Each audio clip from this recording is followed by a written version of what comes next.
जय माता दी। आज आप सुनेंगे श्री दुर्गा सप्तशती पाठ का 5वां, 6वां, 7वां और 8वां अध्याय, जिसमें 5वें अध्याय में देवताओं द्वारा देवी की स्तुति, चंडमुंड के मुख से अंबिका के रूप की प्रशंसा सुनकर शुंभ का उनके पास दूत भेजना और दूत के निराश लौटने का वर्णन है। मार्कंडे ऋषि कहते हैं, पूर्व काल में शुंभ और निशुंभ नामक असुरों ने अपने बल के घमंड में आकर इंद्र के हाथ से तीनों लोकों का राज्य और यज्ञ भाग छीन लिए। वे ही दोनों सूर्य, चंद्रमा, कुबेर, यम और वरुण के अधिकार का भी उपयोग करने लगे। वायु और अग्नि का कार्य भी वे ही करने लगे। उन दोनों ने सब देवताओं को अपमानित, राज्य भ्रष्ट, पराजित और अधिकारहीन करके स्वर्ग से निकाल दिया।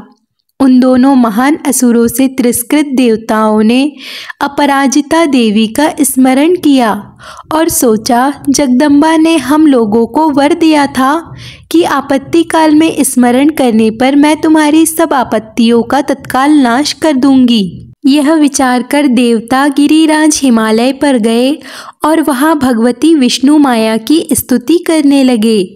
तब देवता बोले, देवी को नमस्कार है, महादेवी शिवा को सर्वदा नमस्कार है, प्रकृति एवं भद्रा को नमस्कार है। हम लोग नियम पूर्वक जगदम्बा को नमस्कार करते हैं। रुद्रा को नमस्कार है, नित्या, गौरी एवं धात्री को बारंबार नमस्कार है। ज्योत्सनामय चंद्र रूपिणी एवं सुख स्वरूपा देवी को सतत प्रणाम है। शरणागत का कल्याण करने वाली बुद्धि एवं सिद्धि रूपा देवी को हम बारंबार नमस्कार करते हैं। नैऋति, राजाओं की लक्ष्मी तथा शर्वाणी स्वरूपा आप जगदम्बा को बार बार नमस्कार है। दुर्गा, दुर्गपारा, सारा, सर्वकारिणी, ख्याति, कृष्णा और धूम्रा देवी को सर्वदा नमस्कार है। अत्यंत सौम्य तथा अत्यंत रौद्र रूपा देवी को हम नमस्कार करते हैं। उन्हें हमारा बारंबार प्रणाम है। जगत की आधारभूता कृति देवी को बारंबार नमस्कार है। जो देवी सब प्राणियों में विष्णु माया के नाम से ही कही जाती है, उनको नमस्कार, उनको नमस्कार, उनको बारंबार नमस्कार है। जो देवी सब प्राणियों में चेतना कहलाती है, उनको नमस्कार, उनको नमस्कार, उनको बारंबार नमस्कार है। जो देवी सब प्राणियों में बुद्धि रूपा से स्थित है, उनको नमस्कार, उनको नमस्कार, उनको बारंबार नमस्कार है। जो देवी सब प्राणियों में निद्रा रूप में स्थित है, उनको नमस्कार, उनको नमस्कार, उनको बारंबार नमस्कार है। जो देवी सब प्राणियों में शुद्ध रूप से स्थित है, उनको नमस्कार, उनको नमस्कार, उनको बारंबार नमस्कार है। जो देवी सब प्राणियों में छाया रूप में स्थित है, उनको नमस्कार, उनको नमस्कार, उनको बारंबार नमस्कार है। जो देवी सब प्राणियों में शक्ति रूप में स्थित है, उनको नमस्कार, उनको नमस्कार, उनको बारंबार नमस्कार है। जो देवी सब प्राणियों में तृष्णा रूप से स्थित है, उनको नमस्कार, उनको नमस्कार, उनको बारंबार नमस्कार है। जो देवी सब प्राणियों में शांति रूप में स्थित है, उनको नमस्कार, उनको नमस्कार, उनको बारंबार नमस्कार है। जो देवी सब प्राणियों में जाति रूप में स्थित है, उनको नमस्कार, उनको नमस्कार, उनको बारंबार नमस्कार है। जो देवी सब प्राणियों में लज्जा रूप में स्थित है, उनको नमस्कार, उनको नमस्कार, उनको बारंबार नमस्कार है। जो देवी सब प्राणियों में शांति रूप में स्थित है, उनको नमस्कार, उनको नमस्कार, उनको बारंबार नमस्कार है। जो देवी सब प्राणियों में श्रद्धा रूप से स्थित है, उनको नमस्कार, उनको नमस्कार, उनको बारंबार नमस्कार है।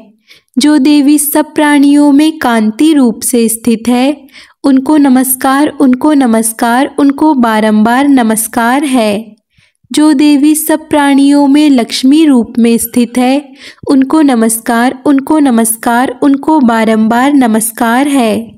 जो देवी सब प्राणियों में वृत्ति रूप से स्थित है, उनको नमस्कार, उनको नमस्कार, उनको बारंबार नमस्कार है।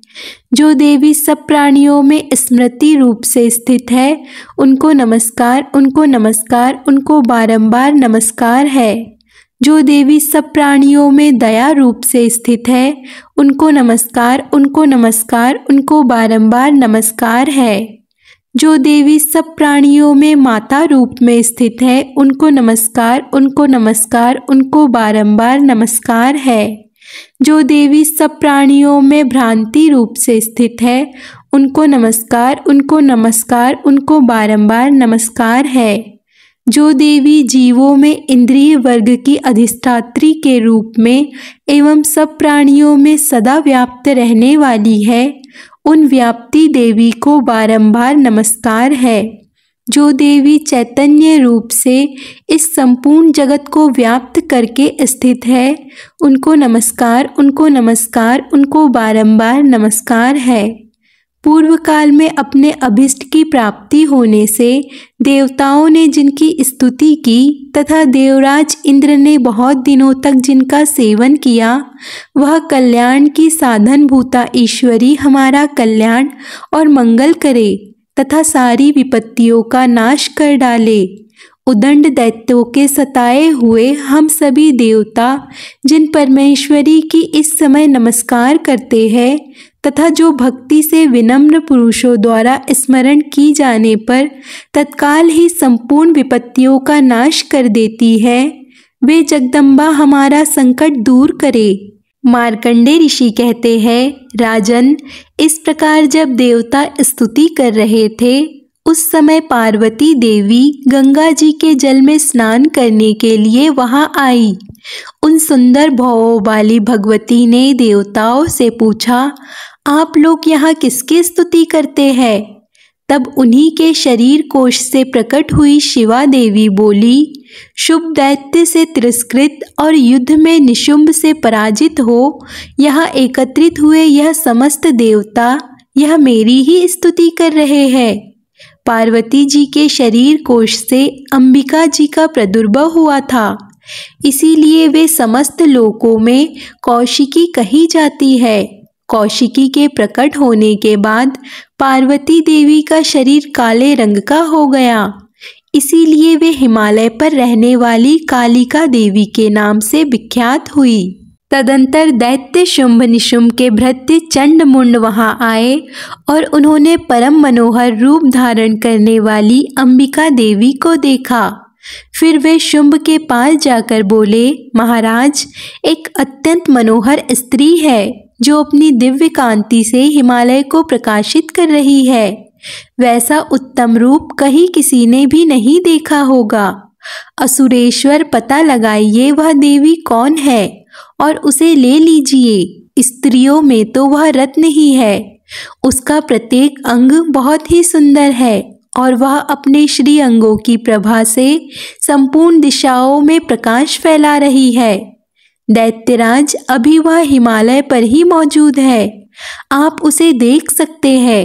प्रभु, तीनों लोकों में मणि, हाथी और घोड़े आदि जितने भी रत्न हैं, वे सब इस समय आपके घर में शोभा पाते हैं। हाथियों में रत्नभूत ऐरावत, यह पारिजात का वृक्ष और यह उच्च श्रव घोड़ा, यह सब आपने इंद्र से ले लिया है।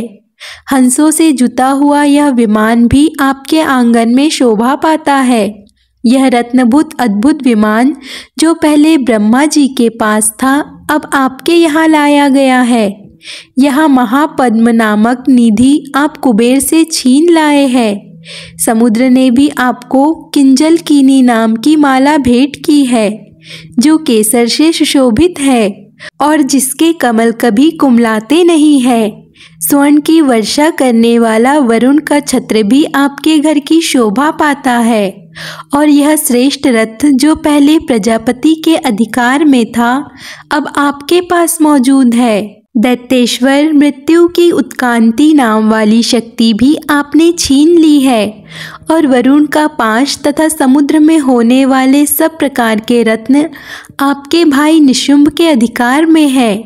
अग्नि ने भी स्वतः शुद्ध किए हुए 2 वस्त्र आपकी सेवा में अर्पित किए हैं।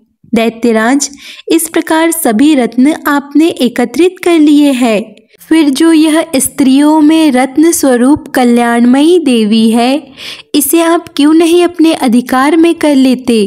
मार्कंडेय ऋषि कहते हैं, चंडमुंड का यह वचन सुनकर शुंभ ने महादैत्य सुग्रीव को दूत बनाकर देवी के पास भेजा और कहा, तुम मेरी आज्ञा से उसके सामने यह बात कहना और ऐसा उपाय करना जिससे प्रसन्न होकर वह शीघ्र ही यहाँ चली आए। वह दूत पार्वती के अत्यंत रमणीय प्रदेश में जहाँ देवी मौजूद थी वहाँ गया और मधुर वाणी में कोमल वचन बोला। दूत कहने लगा, देवी, दैत्यराज शुंभ इस समस्त तीनों लोकों के परमेश्वर है। मैं उन्हीं का भेजा हुआ दूत हूँ और यहाँ तुम्हारे ही पास आया हूँ।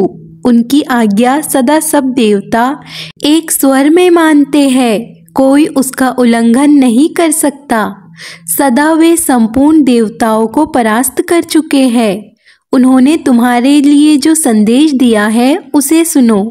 संपूर्ण त्रिलोकी मेरे अधिकार में है, देवता भी मेरी आज्ञा के अधीन चलते हैं। संपूर्ण यज्ञों के भागों को भी मैं ही पृथक पृथक भोगता हूँ। तीनों लोकों में जितने श्रेष्ठ रत्न हैं वे सब मेरे अधिकार में है। देवराज इंद्र का वाहन ऐरावत, जो हाथियों में रत्न के समान है, मैंने छीन लिया है। क्षीर छागर का मंथन करने से जो अश्वरत्न उच्च श्रवा घोड़ा प्रकट हुआ था, उसे देवताओं ने मेरे पैरों में पड़कर समर्पित किया है। सुंदरी, उनके सिवा और भी जितने रत्नभूत पदार्थ देवताओं, गंधर्व और नागों के पास थे, वे सब मेरे ही पास आ गए हैं। देवी, हम लोग तुम्हें संसार में स्त्रियों में रत्न मानते हैं, इसीलिए तुम हमारे पास आ जाओ, क्योंकि रत्नों का उपभोग करने वाले हम ही हैं। चंचल कटाक्ष वाली सुंदरी, तुम मेरे या मेरे भाई महापराक्रमी निशुंभ की सेवा में आ जाओ, क्योंकि तुम रत्न रूपा हो। मेरा वरण करने से तुम्हें तुलना रहित महान ऐश्वर्य की प्राप्ति होगी। अपनी बुद्धि से यह विचार कर तुम मेरी पत्नी बन जाओ। ऋषि कहते हैं, दूत के ऐसा कहने पर कल्याणमयी भगवती दुर्गा देवी, जो इस जगत को धारण करती है, मन ही मन गंभीर भाव से मुस्कुराई और इस प्रकार बोली। देवी ने कहा, दूत, तुमने सत्य कहा है, इसमें तनिक भी मिथ्या नहीं है। शुभ तो तीनों लोकों का स्वामी है और निशुंभ भी उसी के समान पराक्रमी है, किंतु इस विषय में मैंने जो प्रतिज्ञा कर ली है उसे मिथ्या कैसे करूं? मैंने अपनी अल्प बुद्धि के कारण पहले से जो प्रतिज्ञा कर रखी है उसे सुनो। जो मुझे संग्राम में जीत लेगा, जो मेरे अभिमान को चूर्ण कर देगा तथा संसार में जो मेरे समान बलवान होगा, वही मेरा स्वामी होगा। इसीलिए शुंभ अथवा महादैत्य निशुंभ स्वयं ही मेरे यहाँ पधारे और मुझे जीतकर शीघ्र ही मेरा पारिग्रहण कर ले। इसमें विलंब की क्या आवश्यकता है? दूत बोला, देवी, तुम घमंड में भरी हो, मेरे सामने ऐसी बातें ना करो। तीनों लोकों में कौन ऐसा पुरुष है जो शुंभ निशुंभ के सामने खड़ा हो सके? देवी, अन्य दैत्यों के सामने भी सारे देवता युद्ध में नहीं ठहर सकते, फिर तुम अकेली स्त्री होकर कैसे ठहर सकती हो? जिस शुंभ आदि दैत्यों के सामने इंद्र आदि सब देवता भी युद्ध में खड़े नहीं हुए, उनके सामने तुम स्त्री होकर कैसे जाओगी? इसीलिए तुम मेरे ही कहने से शुंभ निशुंभ के पास चली चलो।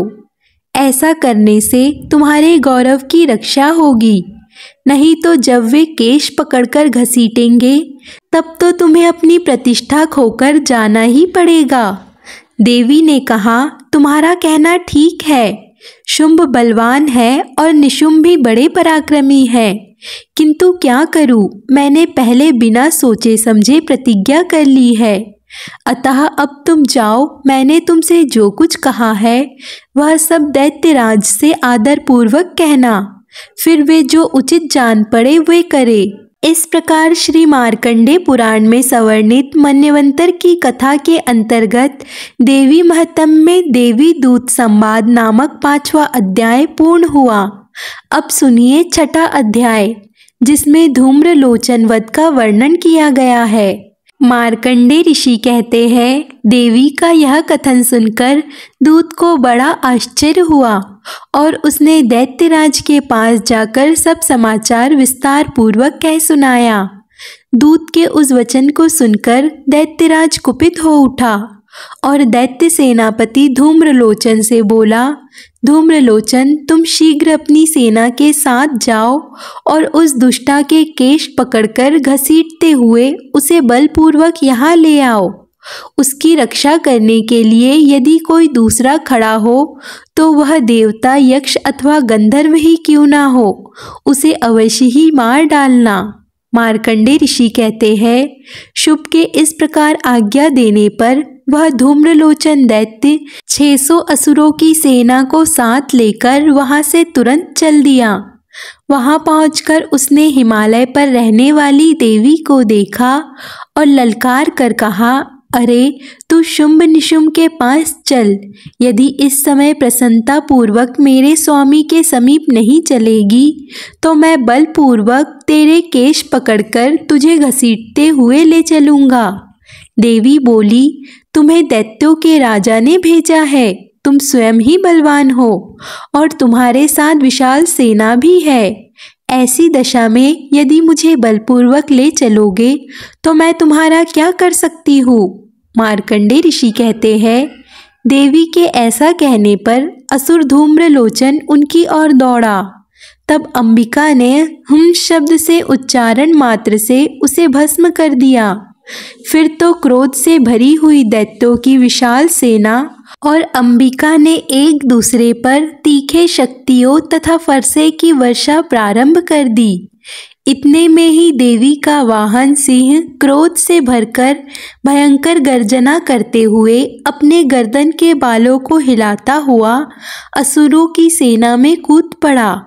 उसने उस समय कुछ दैत्यों को पंजे से मारकर कितने को ही अपने जबड़ों से और कितने ही महादैत्यों को पटक कर घायल करके मार डाला। फिर उस सिंह ने अपने नखों से कितने के पेट फाड़ डाले और थप्पड़ मारकर कितनों के सिर धड़ से अलग कर दिए, कितनों की भुजाएं और मस्तक काट डाले तथा अपनी गर्दन के बाल हिलाते हुए उसने दूसरे दैत्यों के पेट फाड़कर उसका रक्त चूस लिया। अत्यंत क्रोध से भरे हुए देवी के वाहन उस महाबली ने क्षण भर में ही असुरों की सारी सेना का संहार कर डाला। शुंभ ने जब सुना कि देवी ने धूम्रलोचन असुर को मार डाला और उसके सिंह ने सारी सेना का सफाया कर डाला, तब उस दैत्यराज को बड़ा क्रोध हुआ। उसके होठ कांपने लगे। उसने चंडमुंड नामक 2 महादैत्यों को आज्ञा दी कि हे चंडमुंड, तुम दोनों लोग बहुत ही बड़ी सेना लेकर वहां जाओ। उस देवी के केश पकड़कर अथवा उसे बांधकर शीघ्र ही यहाँ ले आओ। यदि इस प्रकार उसको लाने में संदेह हो तो युद्ध में सब प्रकार के अस्त्रों शस्त्रों और समस्त आसुरी सेना का प्रयोग करके उसकी हत्या कर डालना। उस दुष्टा की हत्या होने और सिंह को मारे जाने पर उस अंबिका को बांधकर साथ ही शीघ्र लेकर लौट आना।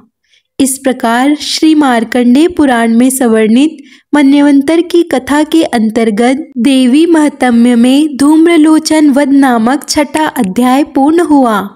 अब सुनिए 7वां अध्याय, जिसमें चंड और मुंड के वध का वर्णन किया गया है। मार्कंडेय ऋषि कहते हैं, तदंतर शुभ की आज्ञा पाकर वे चंडमुंड आदि दैत्य चतुरंगिनी सेना के साथ अस्त्र शस्त्र से सुसज्जित होकर चल पड़े।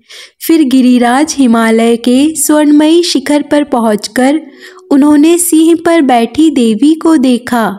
वे मंद मंद मुस्कुरा रही थी। उन्हें देखकर दैत्य लोग तत्परता से पकड़ने का उद्योग करने लगे। किसी ने धनुष तान लिया, किसी ने तलवार संभाली और कुछ लोग देवी के पास आकर खड़े हो गए। तब अंबिका ने उन शत्रु के प्रति बड़ा क्रोध किया। उस समय क्रोध के कारण उनका मुख काला पड़ गया, ललाट में भौहें टेढ़ी हो गई और वहां से तुरंत ही विकराल मुखी काली प्रकट हुई, जो तलवार और पाश लिए हुए थी। वे विचित्र खड्वांग धारण किए और चीते के चम्र वाली साड़ी पहने नरमुंडों की माला से विभूषित थी। उनके शरीर का मांस सूख गया था, केवल हड्डियों का ढांचा था, जिससे वे अत्यंत भयंकर लग रही थी। उनका मुख बहुत विशाल था, जीभ लपलपाने के कारण वे और भी डरावनी प्रतीत होती थी। उनकी आंखें भीतर की ओर धसी हुई और कुछ लाल थी। वे अपनी भयंकर गर्जना से संपूर्ण दिशाओं को गुंजा रही थी। बड़े बड़े दैत्यों का वध करती हुई वे कालिका देवी बड़े वेग से दैत्यों की उस सेना पर टूट पड़ी और सबका भक्षण करने लगी। वे पार्श्व रक्षकों, अंकुशधारी महावतों, योद्धाओं और घंटा सहित कितने ही हाथियों को एक ही हाथ से पकड़कर मुंह में डाल लेती थी। इसी प्रकार घोड़े, रथ और सारथी के साथ रथी सैनिक को मुंह में डालकर वे उन्हें बड़े भयंकर रूप से चबा डालती थी। किसी के बाल पकड़ लेती, किसी का गला दबा देती, किसी को पैरों से कुचल डालती थी और किसी को छाती से धक्का देकर गिराकर मार डालती। वे असुरों के छोड़े हुए बड़े बड़े शस्त्र अस्त्र मुंह में पकड़ लेती और रोष से भरकर उनको दांतों से पीस डालती थी। काली ने बलवान एवं दुरात्मा दैत्यों की वह सारी सेना रौंद डाली और खा डाली और कितनों को ही मार भगाया। कोई तलवार से घाट उतारे गए, कोई वांग से पीटे गए और कितने ही असुर दांतों के अग्रभाव से कुचले जाकर मृत्यु को प्राप्त हुए। इस प्रकार देवी ने असुरों की उस सारी सेना को क्षण भर में मार गिराया। यह देखकर चंड उन अत्यंत भयानक महाकाली देवी की ओर दौड़ा तथा महादैत्य मुंड ने भी अत्यंत भयंकर बाणों की वर्षा से तथा हजारों बार चलाए हुए चक्रों से उन भयानक नेत्रों वाली देवी को आच्छादित कर दिया। वे अनेकों चक्र देवी के मुख में समाते हुए ऐसे जान पड़े मानो सूर्य के बहुतारे मंडल बादलों के उदर में प्रवेश कर रहे हो। तब भयंकर गर्जना करने वाली काली ने अत्यंत रोष में भरकर विकट अट्टहास किया। उस समय उनके विकराल बदन के भीतर कठिन से देखे जा सकने वाले दांतों की प्रभा से वे अत्यंत उज्जवल दिखाई देती थी। देवी ने बहुत बड़ी तलवार हाथ में लेकर हुम का उच्चारण करके चंड पर धावा किया और उसके केश पकड़कर उसी तलवार से उसका मस्तक काट डाला। चंड को मारा गया देखकर मुंड भी देवी की ओर दौड़ा। तब देवी ने रोष में भरकर उसे भी तलवार से घायल करके धरती पर सुला दिया। महापराक्रमी चंड और मुंड को मारा गया। उन दोनों को मरा हुआ देखकर बाकी दैत्य सेना भय से व्याकुल हो चारों ओर भाग गई।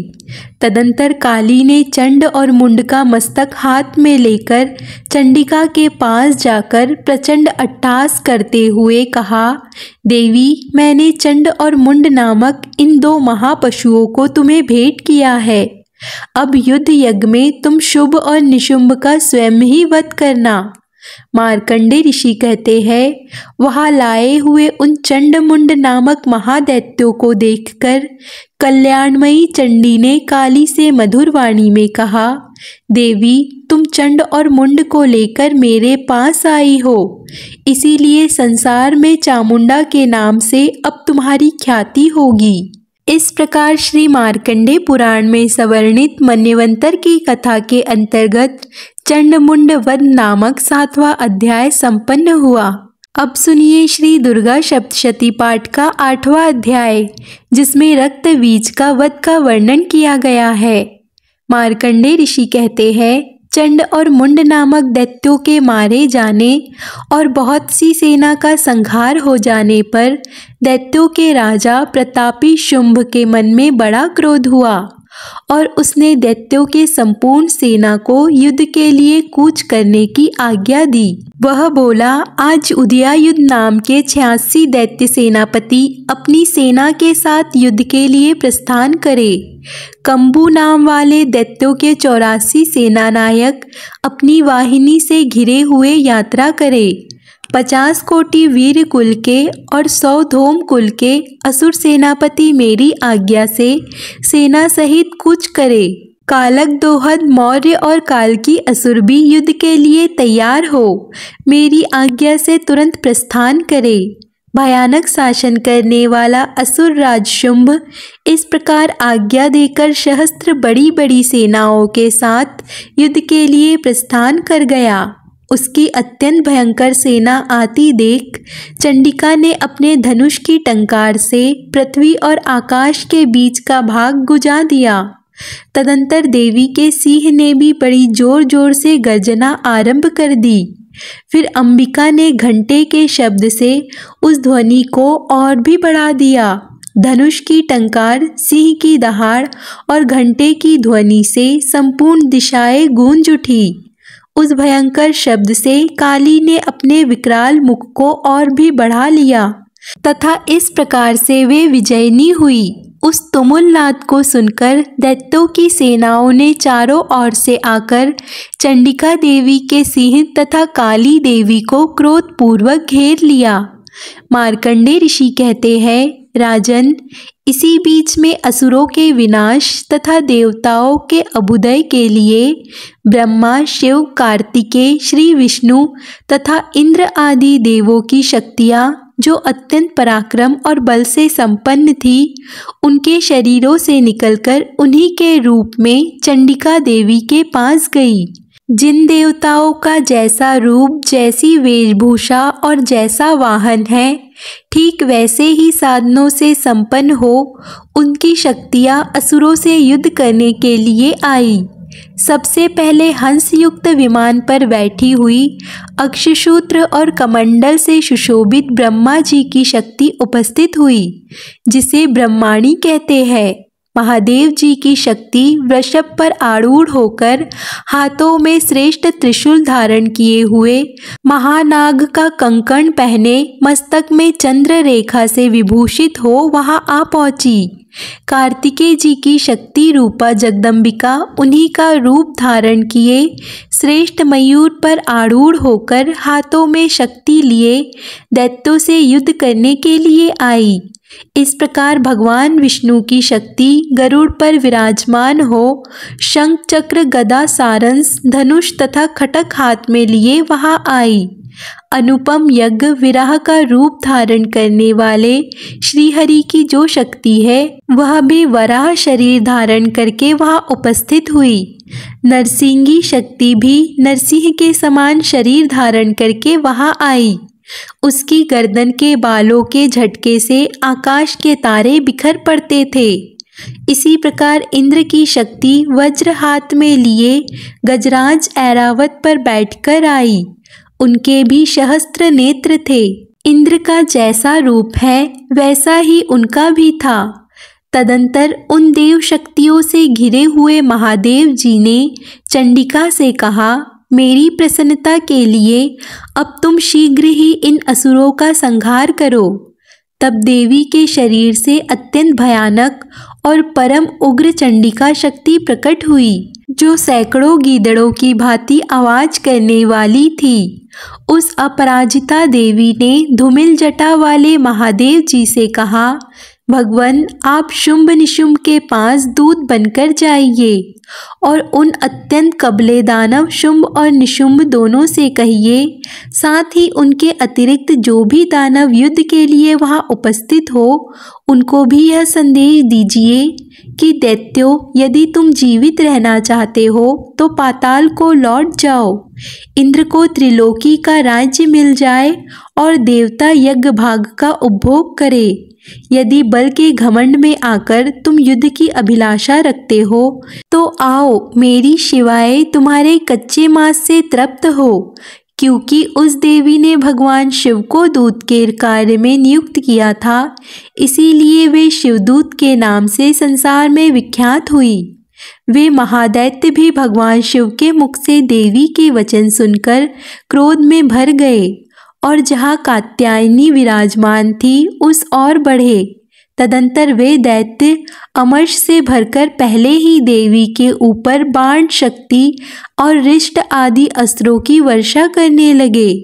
तब देवी ने भी खेल ही खेल में धनुष की टंकार की और उससे छोड़े हुए बड़े बड़े बाणों द्वारा दैत्यों के चलाए हुए बाण शूल शक्ति और फरसे को काट डाला। फिर काली उनके आगे होकर शत्रुओं को शूल के प्रहार से विदीर्ण करने लगी और खटवांग से उनका कचुम्बर निकालती हुई रणभूमि में विचरने लगी। ब्राह्मणी भी जिस जिस ओर दौड़ती उसी उसी ओर अपने कमंडल का जल छिड़ककर शत्रुओं की ओर और पराक्रम को नष्ट कर देती। महेश्वरी भी त्रिशूल से तथा वैष्णवी ने चक्र से और अत्यंत क्रोध से भरी हुई कुमार कार्तिकेय की शक्ति से दैत्यों का संहार आरंभ किया।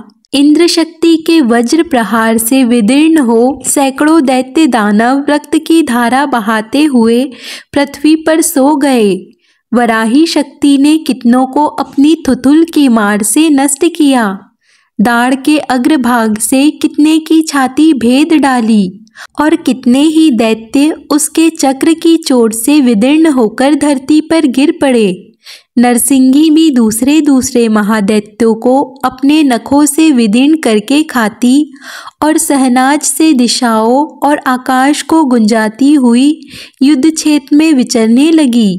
कितने ही असुर शिवदूती के प्रचंड अट्टहास से अत्यंत भयभीत हो पृथ्वी पर गिर पड़े और गिरने पर शिवदूती ने उसी समय उन्हें अपना ग्रास बना लिया।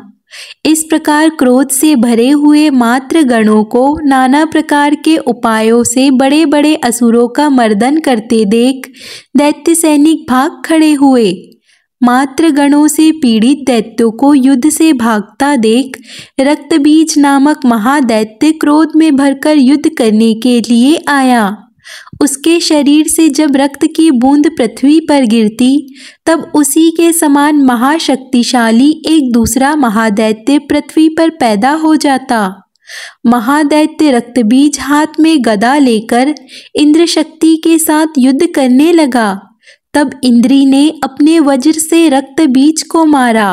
वज्र से घायल होने पर उसके शरीर से बहुत सा रक्त गिरने लगा, जिससे उसी के समान रूप तथा पराक्रम वाले योद्धा उत्पन्न होने लगे।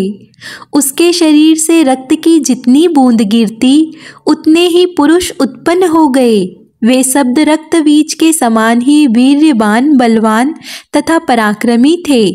वे रक्त से उत्पन्न होने वाले पुरुष भी अत्यंत भयंकर अस्त्र शस्त्रों का प्रहार करते हुए वहां मात्र गणों के साथ घोर युद्ध करने लगे। पुनः वज्र के प्रहार से जब उसका मस्तक घायल हुआ तब रक्त बहने लगा और उससे हजारों पुरुष उत्पन्न हो गए। वैष्णवी ने युद्ध में रक्तबीज पर चक्र का प्रहार किया और इंद्री ने उस दैत्य सेनापति को गदा की चोट पहुंचाई। वैष्णवी के चक्र से घायल होने पर उसके शरीर से जो रक्त बहा और उससे भी उसी के बराबर आकार वाले सहस्त्र महादैत्य प्रकट हुए। उनके द्वारा संपूर्ण जगत व्याप्त हो गया। कुमारी ने शक्ति से, वराही ने खड्ग से और महेश्वरी ने त्रिशूल से महादैत्य रक्तबीज को घायल किया। क्रोध में भरे हुए उस महादैत्य रक्तबीज ने भी सभी मात्र शक्तियों पर पृथक पृथक प्रहार किया। शक्ति और शूल आदि से अनेक बार घायल होने पर जो उसके शरीर से रक्त की धारा धरती पर गिरी, उससे भी निश्चय ही सैकड़ों असुर उत्पन्न हो गए। इस प्रकार उस महादैत्य के रक्त से प्रकट हुए असुरों द्वारा संपूर्ण जगत व्याप्त हो गया। इससे उन देवताओं को बड़ा भय हुआ।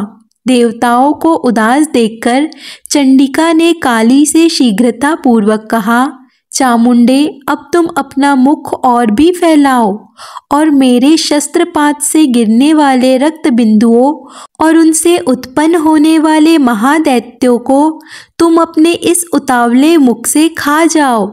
इस प्रकार रक्त से उत्पन्न होने वाले महादैत्यों का भक्षण करती हुई तुम रण में विचरती रहो। ऐसा करने से उस दैत्य का सारा रक्त क्षीण हो जाने पर वह स्वयं भी नष्ट हो जाएगा। उन भयंकर दैत्यों को जब तुम खा जाओगी तब दूसरे नए दैत्य उत्पन्न नहीं हो सकेंगे। काली से ऐसा कहकर चंडिका देवी ने शूल से रक्त बीज को मारा और काली ने अपने मुख में उसका सारा रक्त ले लिया। तब उसने वहां चंडिका पर गदा से प्रहार किया, किंतु उस गदापात ने देवी को तनिक भी चोट नहीं पहुंचाई। रक्त बीज के यश शरीर से बहुत सा रक्त गिरा, किंतु जैसे ही वह गिरा वैसे ही चामुंडा ने उसे अपने विकराल मुख में ले लिया। रक्त गिरने से काली के मुख में जो महादैत्य उत्पन्न हुए उन्हें भी वह चट कर गई और उसने रक्त बीज का रक्त भी पी लिया। तदंतर देवी ने रक्त बीज को, जिसका रक्त चामुंडा ने पी लिया था, वज्र, बाण, खड्ग तथा रिष्ट आदि से मार डाला। हे राजन, इस प्रकार शस्त्रों के समूह से आहत और रक्तहीन हुआ महादैत्य रक्तबीज पृथ्वी पर गिर पड़ा। नरेश्वर, इससे देवताओं को अनुपम हर्ष की प्राप्ति हुई और मातृगण उन असुरों के रक्तपान के मध्य से उद्भासित होकर नृत्य करने लगी। इस प्रकार मार्कंडेय पुराण में संवर्णित मन्वंतर की कथा के अंतर्गत रक्तबीज वध नामक 8वां अध्याय पूर्ण हुआ।